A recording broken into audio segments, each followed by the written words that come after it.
قرآن پاک میں اللہ تعالیٰ فرماتے ہیں کسی بھی مشکل سے نجات پانے کا جو ذریعہ ہے وہ ہے وَاسْتَعِینُوا بِالصَّبْرِ وَالصَّلَاةِ، مدد مانگو صبر کے ساتھ اور نماز کے ساتھ۔ نماز اللہ کے ذکر کا بہترین طریقہ ہے، اللہ کو یاد کرنے کا۔ نماز ایک دعا بھی ہے، لیکن نماز کے علاوہ یا نماز کے بعد بھی اللہ کو یاد کرنا اہل ایمان کا طریقہ ہوتا ہے۔ دعا ایک عبادت ہے، نہ صرف یہ کہ عبادت ہے بلکہ عبادت کا بھی نچوڑ ہے، عبادت کا بھی اعلیٰ ترین حصہ ہے۔ حدیث پاک میں آتا ہے کہ جو اللہ سے دعا نہیں مانگتا اللہ تعالیٰ اس سے ناراض ہو جاتا ہے۔ بعض اوقات ہم یہ سمجھتے ہیں کہ اللہ کو تو پتہ ہی ہے ہم کو کیا چاہیے اور وہ تو ویسے بھی دے سکتا ہے، ہمیں مانگنے کی کیا ضرورت ہے۔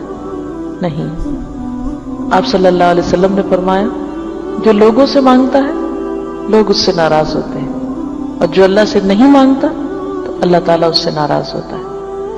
تو ہمیں لوگوں کی طرف توقع رکھنے اور ان سے مانگنے کی بجائے اللہ کی طرف رجوع کرنا چاہیے۔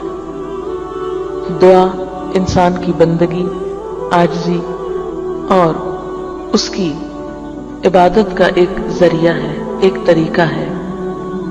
اللہ تعالیٰ اس بات کو ناپسند کرتے ہیں کہ کوئی بندہ اس کے آگے ہاتھ پھیلائے اور پھر وہ ان ہاتھوں کو خالی لوٹا دے، کیونکہ وہ کائنات کا بادشاہ ہے۔ لیکن عموماً ہم دعا مانگنے میں کچھ ایسی غلطیاں کرتے ہیں کہ جن کی وجہ سے دعا قبول نہیں ہوتی۔ اس میں سب سے بڑی غلطی یہ ہوتی ہے کہ بسا اوقات ہم دعا تو مانگتے ہیں لیکن غفلت کے ساتھ توجہ نہیں کرتے، ہمیں یہ نہیں پتا ہوتا ہم مانگ کیا رہے ہیں۔ بعض اوقات کیا کرتے ہیں، کسی مشکل کے لیے وظیفہ تو پڑھتے رہتے ہیں، کوئی مخصوص آیت 1000 دفعہ پڑھ لی، 2000 دفعہ پڑھ لی، لیکن دعا نہیں مانگتے۔ ہم سمجھتے ہیں کہ صرف یہ آیت پڑھنے سے ہی کام ہو جائے گا۔ اس طرح ہم اپنے اوپر ایک ناروا بوجھ بھی ڈالتے ہیں اور دعا سے بھی محروم رہتے ہیں۔ بعض اوقات ایسی دعائیں مانگتے ہیں جو اس موقع کی مناسبت سے نہیں ہوتی۔ بعض اوقات ہم کچھ چیزیں تو مانگ لیتے ہیں روٹین میں یا رٹے رٹائے جملے بول دیتے ہیں، لیکن ان کو محسوس نہیں کرتے۔ اور بعض چیزیں ہماری ضرورت کی ایسی ہوتی ہیں کہ جن کو مانگنے کا ہمیں سلیقہ ہی نہیں آتا کہ وہ بھی مانگنی چاہیے۔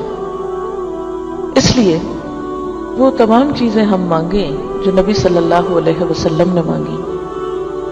وہ کیوں، کس لیے؟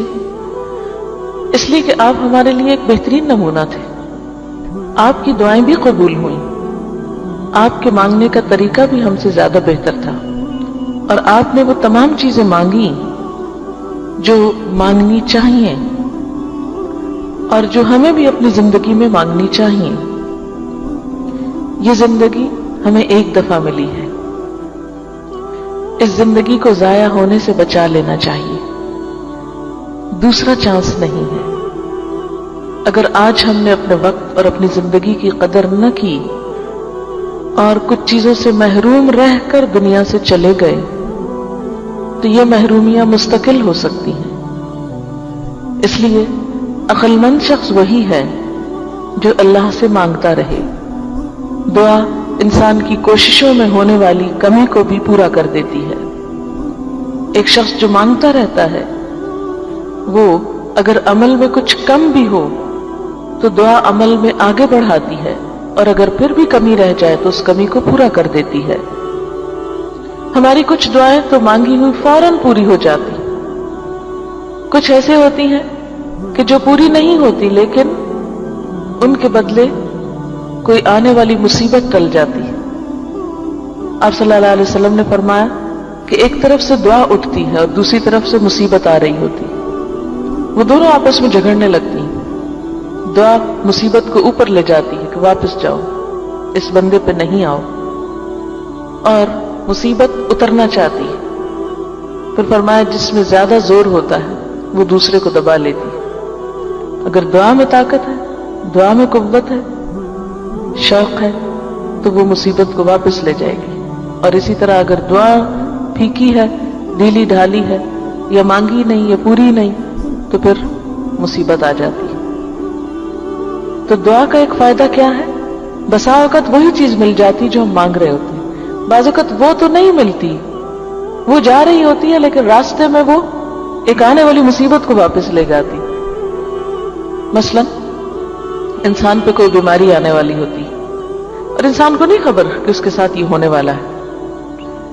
انسان کچھ اور مانگ رہا ہوتا ہے، مال مانگ رہا ہوتا ہے، اولاد مانگ رہا ہوتا ہے، گھر مانگ رہا ہوتا ہے، یا جو ہماری عام روزمرہ زندگی میں مانگنے کی چیزیں. اب اس کو وہ تو نہیں ملتا جو وہ مانگ رہا ہے، لیکن وہ مصیبت ٹل جاتی ہے جو آنے والی تھی، کیونکہ اگر وہ آ جاتی تو یہ مانگی ہوئی چیز ملنے کے باوجود وہ اس کی خوشی نہ دیکھ سکتا. مثلاً اگر ایک انسان کی موت آ رہی اور وہ زندگی نہیں مانگ رہا، وہ گھر مانگ رہا ہے، اگر اس کی دعا اسی طرح قبول کر لی جائے، اس کو ایک اچھا گھر مل جائے، لیکن گھر ملتے ہی اس کی زندگی باقی نہ رہے، تو اس کو اس گھر کے ملنے کا کیا فائدہ ہوا؟ کوئی فائدہ نہیں، کیونکہ وہ تو زندہ ہی نہ رہا.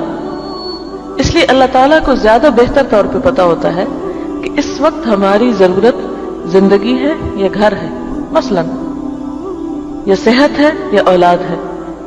بعض اوقات انسان اولاد کی دعا کرتا ہے، بیٹے کی دعا کرتا ہے، جو ہمارے معاشرے میں عام طور پر ہے، لیکن اللہ تعالیٰ وہ نہیں دیتا، اس کے بدلے میں کچھ اور دے دیتا ہے جو اس سے زیادہ انسان کی ضرورت ہوتا ہے.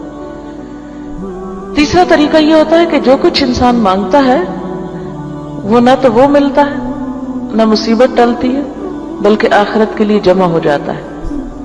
انسان کی نیکیوں میں بدلتی جاتی ہے دعا. کوئی مانگی ہوئی دعا ضائع نہیں جاتی. یہ یاد رکھیے کہ دعا ایک ایسی نیکی ہے جو ضائع نہیں ہوتی، وہ اپنا اثر ضرور رکھتی ہے. کچھ کام تو ایسے نا جو ہم کرتے بھی رہے تو ضائع ہوتے جاتے ہیں، کوئی نتیجہ ہی نہیں نکلتا. مثلا دنیا میں کئی ایسے بزنس ہوتے ہیں، انویسٹ کرتے ہیں لیکن اس کو کوئی فائدہ نہیں ہوتا، الٹا نقصان میں جاتے ہیں. لیکن دعا ایسی انویسٹمنٹ ہے جو ضائع نہیں جاتی.